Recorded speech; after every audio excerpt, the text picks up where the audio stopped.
Welcome back to our viewers at CEO.CA. My name is Amrit Gill, and we're coming to you from Toronto, Canada at PDAC. Joining me now is Kimberly Ann, founder, CEO, president, and director of Lahontan Gold Corp. Welcome. Thank you. How's the convention been so far for you? It has been a very exciting convention for us. It's nice to see everybody back. Lots of people here, lots of excitement for the industry, particularly for us because we're on a really special, pivotal time for our company. So yeah, it's been really fun. Well, let's get right into it. Tell us a little bit about Lahontan.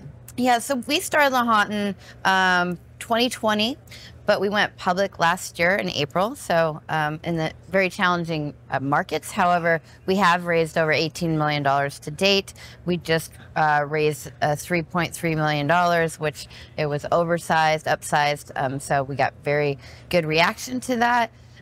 We put out our main resource in January, so we're really off to a great start this year. We're really looking forward to a big year ahead. And what experience are you drawing from? And tell us a little bit about your team. Oh, that's a great question. Well, my background is in business, marketing, branding companies. Really, I'm just a businesswoman. So I always surround myself with impeccable talent. And my focus is on leading the team. Our team on the ground is fantastic geos from all walks of life, of underground exploration, open pit, and a great depth of Nevada, which is important for us because that's where we are, in the lovely Walker Lane of Nevada. And then our board, of course, John McConnell is our chairman, and Victoria Gold's a large shareholder. And then the rest of the team is quite, has a lot of depth as well. Well, tell us about the properties that you have and the operations that you are executing there. Yeah, so the properties we have our flagship is called Santa Fe. It was a past producer from 1988 to 1992 by Corona Gold, open pit style. There's 4 existing historic pits on it. What we've basically done is we've gone into this project, analyzed the data to date, because there's over 100,000 meters of drilling, 1,100 drills that we inherited. So we were not luckily starting at ground zero. This is considered a brownfield operation. Also, it's a mine, considered a mine under closure, meaning we have a permit with the BLM, or a bond with the BLM for $300,000. We have to do environmental monitoring every quarter. So all of these things help us when we want to go fast track it back into production. We also have 2 wells on the property, a substation, so fantastic infrastructure. We have our warehouse and team that works out of Hawthorne, which is just 30 minutes away. So it's really a dream spot to be in the Walker Lane of Nevada.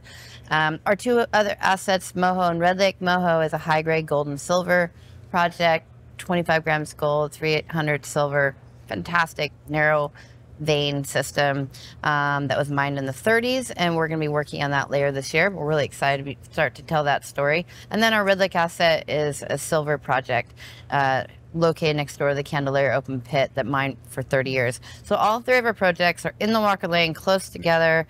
We can easily switch between them when we want to move a rig for low cost. And you know, our focus right now, however, is the Santa Fe project, because we did put out our main resource in January with 1.7 million ounces. A million of that is in oxide, and it's 1.12 grams gold EQ, which is a fantastic grade, especially in Nevada, mining friendly jurisdiction. So we're just really excited to get back out there and drill, which we will be doing May 1st. And when can investors expect updates regarding the drilling? Yeah, so we have a lot of updates coming. First, we have network that's in the works right now. There has been extensive amount of network done on the property because it was mined for 4 years. That being said, we want to update the numbers so that, you know, we're verifying what they did in the past, and it helps us just move forward and optimize, you know, what the mine, you know, situation could be as far as recoveries, etc. The recoveries back in 88 to 92 was 77% for gold and 55 for silver, which is good numbers, but we know we can optimize that.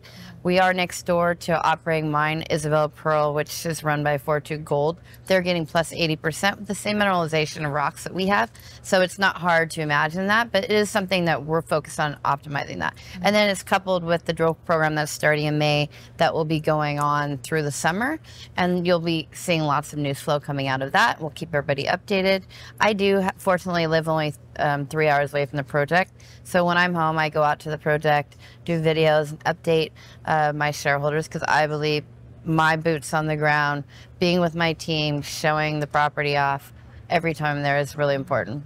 And what is your current cash position? And tell us more about recent financing.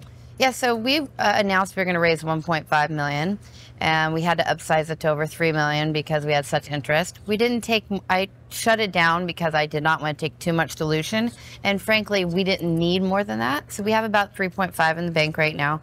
All of that is focused obviously on our drill program, coupled with a great marketing program, because we are such a new company to the market. A lot of people don't know this story, so of course, we need to get out there and tell the story so people can get excited about it. But we have enough to do our drilling program. We only pay $90 a meter, all in.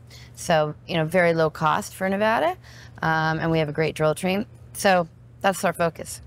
And what's the path forward for Lahontan looking like? Oh, our path forward is so exciting. I can't get enough of the excitement of this project, because we see this as just a monster of a project. I mean, we're just tapping into how many ounces are there.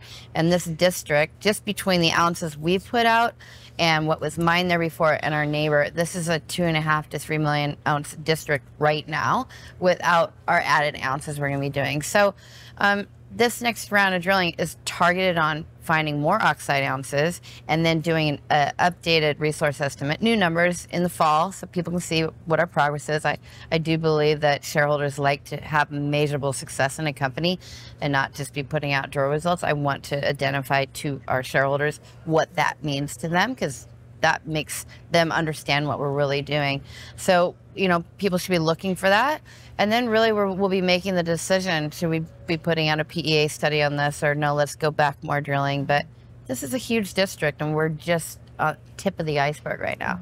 Well, you bring a wealth of experience to your position and your role. What lessons have you learned over time, and what advice can you offer to those watching? That's a great question. A lot of people know that I used to work at Waterton, which was a very large fund, two $5 billion funds. And my background with that group, they were doing debt financing back then. And for me, I learned so much from that, because they were specifically focused in Nevada and structuring deals. And so I understand how to run a good business, responsible business as a CEO.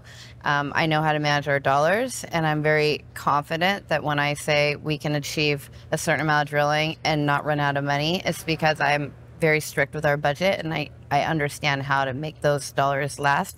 So I would challenge any CEO in a junior space to be diligent that way, because a lot of companies run out of money because they're not sticking to their budget and thinking about, okay, what can we actually get done with these dollars?